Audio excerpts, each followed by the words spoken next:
Oi, tudo bem? Hoje eu vou falar sobre a Lei 8.112 de 1990, mas falarei especificamente para o concurso do IBGE. Sou o Éder Sabino Carlos e este é meu canal Matérias para Concursos. Abaixo nas descrições coloquei vários links importantes que te ajudarão a passar em um concurso público. E não se esqueça de se inscrever, ativar o sininho e dar o like.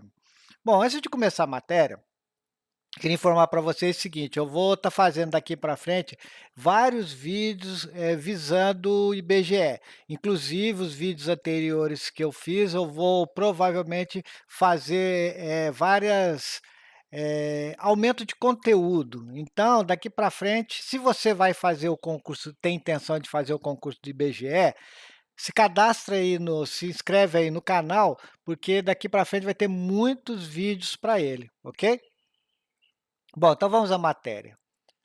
Lei 8.112 de 90, que dispõe sobre o regime jurídico dos servidores públicos civis da União, das autarquias e das fundações públicas.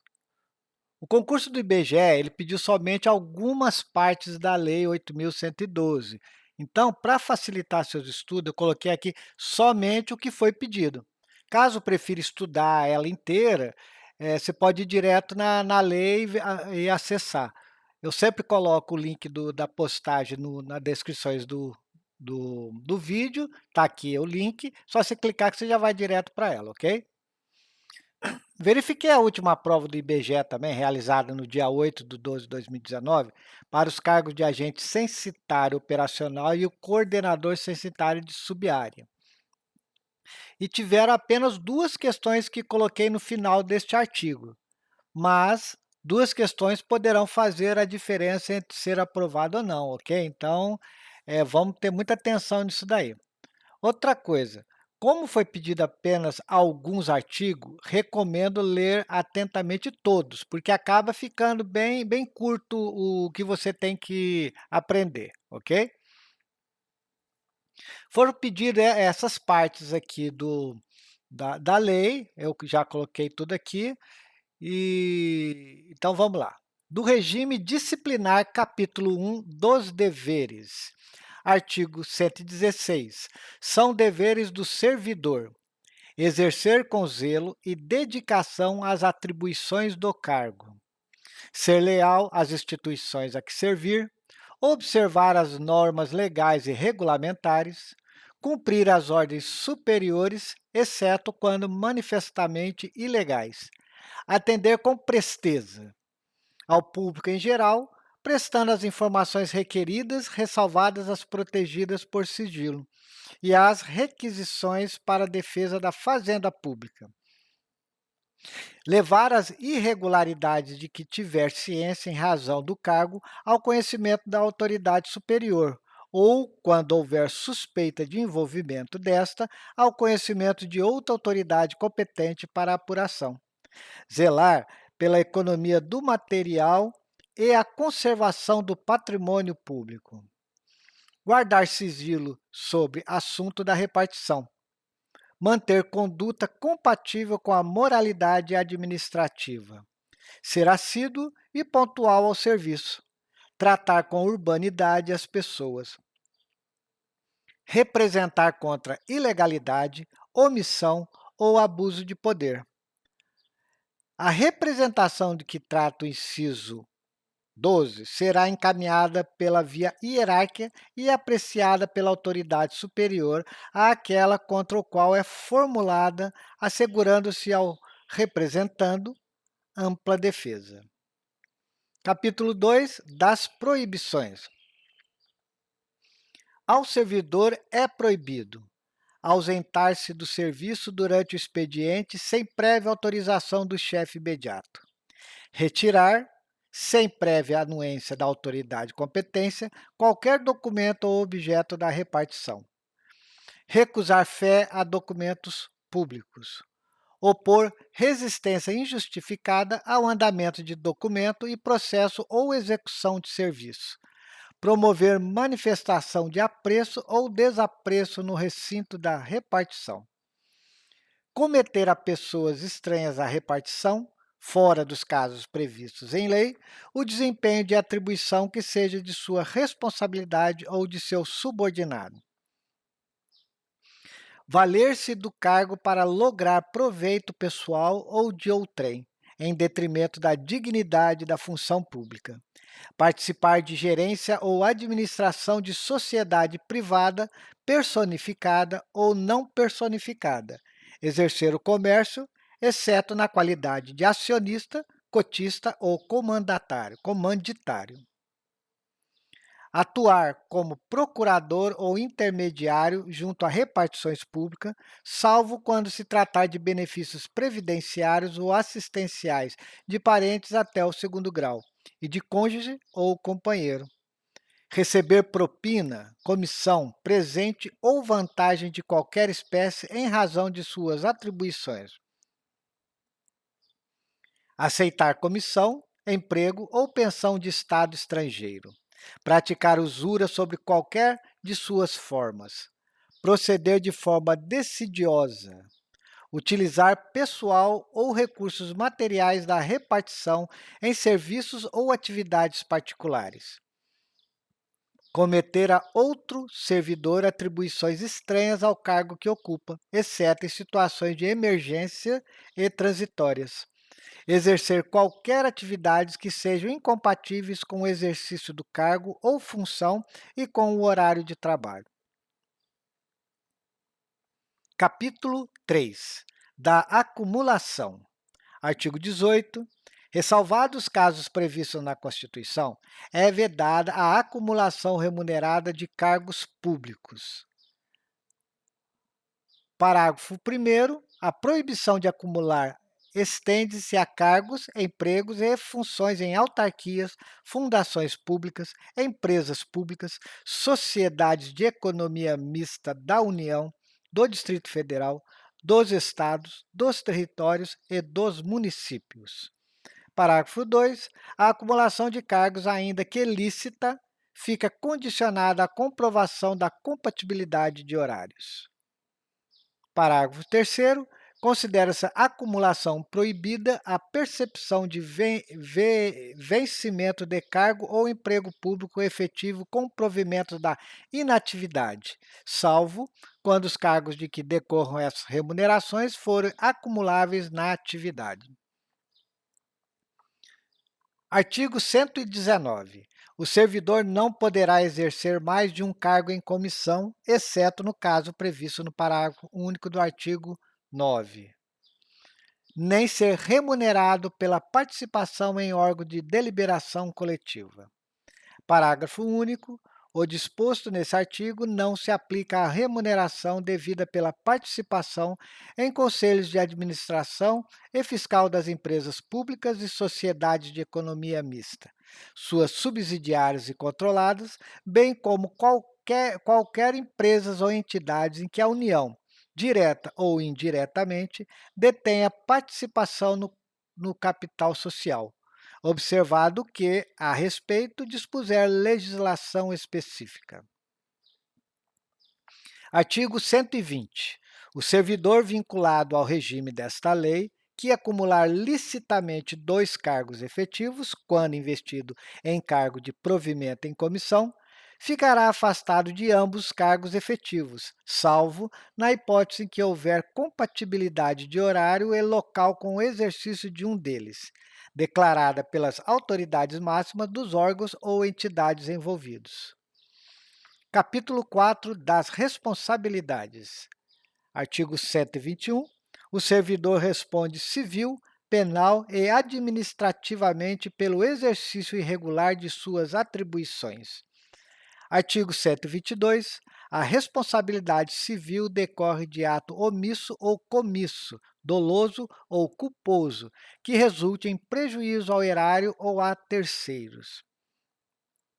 A indenização de prejuízo dolosamente causado ao erário somente será liquidada na forma prevista no artigo 46, na falta de outros bens que assegure a execução do débito pela via judicial.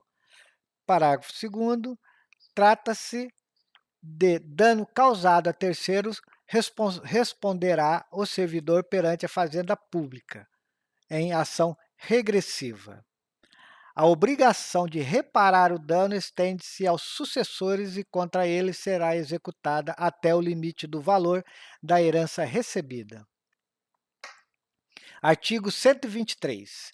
A responsabilidade penal abrange os crimes e contravenções imputadas ao servidor nessa qualidade. Artigo 124. A responsabilidade civil administrativa resulta de ato omissivo ou comissivo praticado no desempenho do cargo ou função. Artigo 125. As sanções civis, penais e administrativas poderão cumular-se, sendo independentes entre si. Artigo 126. A responsabilidade administrativa do servidor será afastada no caso de absolvição criminal que negue a existência do fato ou sua autoria. Capítulo 5. Das penalidades. Artigo 127. São penalidades disciplinares: advertência, suspensão e demissão. Artigo 128. Na aplicação das penalidades serão considerados a natureza e a gravidade da infração cometida, os danos que dela provierem para o serviço público, as circunstâncias agravantes ou atenuantes e os antecedentes funcionais. O ato de imposição da penalidade mencionará sempre o fundamento legal e a causa da sanção disciplinar. Artigo 129. A advertência será aplicada por escrito nos casos de violação de proibição constante do artigo 117, incisos de 1 a 8º e 19, e de inobservância de dever funcional previsto em lei, regulamentação ou norma interna, que não justifique imposição de penalidade mais grave. Artigo 130.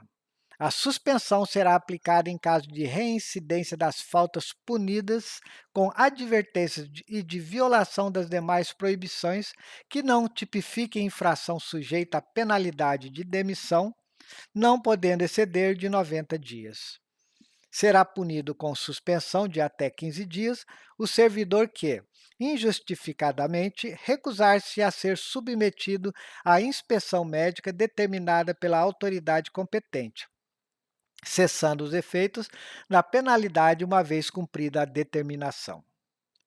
Quando houver conveniência para o serviço, a penalidade de suspensão poderá ser convertida em multa na base de 50% por dia de vencimento ou remuneração, ficando o servidor obrigado a permanecer em serviço. Artigo 131. As penalidades de advertência e de suspensão terão seus registros cancelados após o decurso de 3 e 5 anos de efetivo exercício, respectivamente, se o servidor não houver, nesse período, praticado nova infração disciplinar. O cancelamento da penalidade não surtirá efeito retroativos. Artigo 132. A demissão será aplicada nos seguintes casos: crime contra a administração pública, abandono de cargo, inassiduidade habitual, improbidade administrativa, incontinência pública e conduta escandalosa na repartição, insubordinação grave em serviço, ofensa física em serviço a servidor ou a particular, salvo em legítima defesa própria ou de outrem, revelação de segredo do qual se apropriou em razão do cargo, lesão aos cofres públicos e dilapidação do patrimônio nacional, corrupção, acumulação ilegal de cargos, empregos ou funções públicas, transgressões dos incisos 9 a 16 do artigo 117. Artigo 136. A demissão ou a destituição de cargo em comissão, nos casos dos incisos 4, 8, 10 e 11 do artigo 132, implica a indisponibilidade dos bens e o ressarcimento ao erário sem prejuízo da ação penal cabível. Artigo 137. A demissão ou a destituição de cargo em comissão por infringência do artigo 117, incisos 9 e 11, incompatibiliza o ex-servidor para nova investidura em cargo público federal pelo prazo de 5 anos. Não poderá retornar ao serviço público federal o servidor que for demitido ou destituído do cargo em comissão por infringência do artigo 132, incisos 1, 4, 8, 10 e 11. Artigo 138. Configura abandono de cargo a ausência intencional do servidor ao serviço por mais de 30 dias consecutivos. Artigo 139. Entende-se por inassiduidade habitual a falta ao serviço sem causa justificada por 60 dias, interpoladamente durante o período de 12 meses. Artigo 140. Na apuração de abandono de cargo ou inassiduidade habitual, também será adotado o procedimento sumário a que se refere o artigo 133, observando-se especialmente que a indicação da materialidade dar-se-á na hipótese de abandono de cargo pela indicação precisa do período de ausência intencional do servidor ao serviço superior a 30 dias. E, no caso de inassiduidade habitual, pela indicação dos dias de falta ao serviço sem causa justificada, por período igual ou superior a 60 dias interpoladamente, durante o período de 12 meses. Após a apresentação da defesa, a comissão elaborará relatório conclusivo contra a inocência ou contra a responsabilidade ou a responsabilidade do servidor, em que resumirá as peças principais dos autos, indicará o respectivo dispositivo legal, opinará, na hipótese de abandono de cargo, sobre a intencionalidade da ausência ao serviço superior a 30 dias e remeterá o processo à autoridade instauradora para julgamento. Artigo 141. As penalidades disciplinares serão aplicadas pelo Presidente da República, pelos presidentes das casas do Poder Legislativo e dos tribunais federais e pelo Procurador-Geral da República, quando se tratar de demissão e cassação de aposentadoria ou disponibilidade de servidor vinculado ao respectivo poder, órgão ou entidade. Pelas autoridades administrativas de hierarquia imediatamente inferior àquelas mencionadas no inciso anterior, quando se tratar de suspensão superior a 30 dias, pelo chefe da repartição e outras autoridades na forma dos respectivos regimentos ou regulamentos, nos casos de advertência ou de suspensão de até 30 dias. Pela autoridade que houver feito a nomeação, quando se tratar de destituição de cargo em comissão. Artigo 142. A ação disciplinar prescreverá em 5 anos, quando há infrações puníveis com demissão, cassação de aposentadoria ou disponibilidade, destituição de cargo em comissão. Em 2 anos, quanto à suspensão. Em 180 dias, quanto à advertência. O prazo de prescrição começa a correr da data em que o fato se tornou conhecido. Os prazos de prescrição previstos na lei penal aplicam-se às infrações disciplinares capituladas também como crime. A abertura de sindicância ou a instauração de processo disciplinar interrompe a prescrição até a decisão final proferida por autoridade competente. Interrompido o curso da prescrição, o prazo começará a correr a partir do dia em que cessar a interrupção. Bom, eu coloquei aqui no final as duas questões que caíram no último concurso, que foi feito agora em dezembro de 2019, ok? Então, vamos às questões. A questão 1, que foi do IBGE, né, 2019, Fundação Getúlio Vargas, foi a seguinte. Joaquim, ocupante do cargo de coordenador censitário subárea do IBGE, nunca sofreu qualquer sanção disciplinar.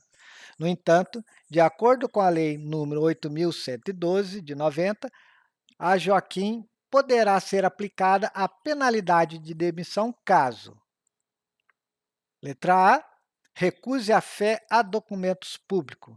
Letra B, revele segredo do qual se apropriou em razão do cargo.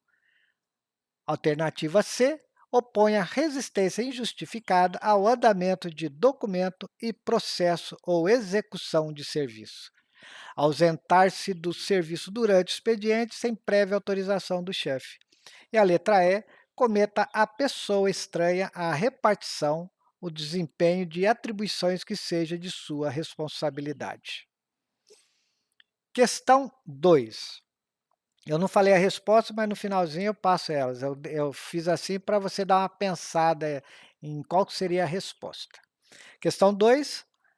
Maria é servidora pública estatutária, ocupante de cargo efetivo de técnico administrativo em determinada autarquia.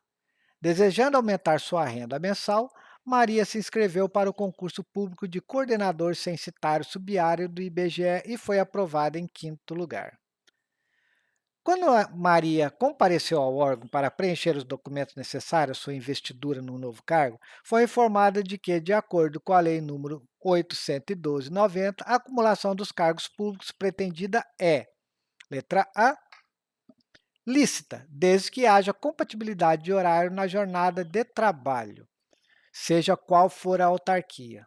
Alternativa B, lícita, desde que haja compatibilidade de horário e seu cargo anterior seja em autarquia federal.